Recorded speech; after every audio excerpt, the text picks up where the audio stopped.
J'ai passé une journée extraordinaire avec ce contre-la-montre à Cholet, dans le Maine-et-Loire, avec cette ambiance, cet enthousiasme.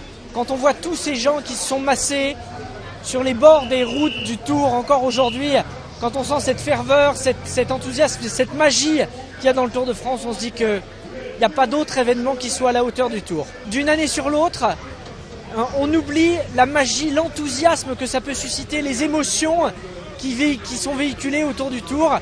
Et pour ça, le vivre, c'est quelque chose d'assez incomparable. C'est tellement différent de le voir à la télévision ou d'être à l'intérieur de toute cette ambiance, de découvrir l'envers du décor, que merci pour ce moment formidable.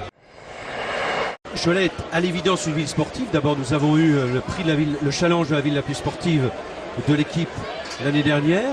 Et nous sommes une ville où on aime le sport et notamment le cyclisme, avec un grand club cycliste qui est l'UCC 49, qui est le deuxième club régional, et puis une épreuve internationale tous les ans au mois de mars chez les Pays de Loire, et puis là aujourd'hui le Tour de France et cette grande fête. Dans le cadre de mécénat chirurgie cardiaque, pour l'étape du cœur, on a roulé avec un certain nombre d'anciens coureurs, de journalistes, de comédiens, de personnes qui étaient là pour témoigner justement de leur solidarité. Et déjà il y avait du monde sur la route, c'était chaud pour nous qui, pour certains, ne sommes évidemment pas des pros, donc on peinait un petit peu dans les montées, mais c'était super sympa. Et puis alors toute la journée, ça a été merveilleux avec un monde fou sur toute la route, un monde fou dans le centre de Cholet, la vraie fête du sport et du cyclisme. Cholet n'est pas seulement une ville départ-arrivée aujourd'hui avec le contre-la-montre, puisqu'on repart de Cholet pour Châteauroux demain matin.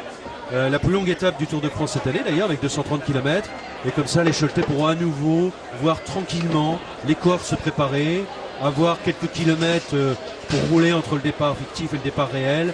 Et puis le Tour nous quittera et on le regardera avec un petit peu de nostalgie, je crois une petite part à la vie.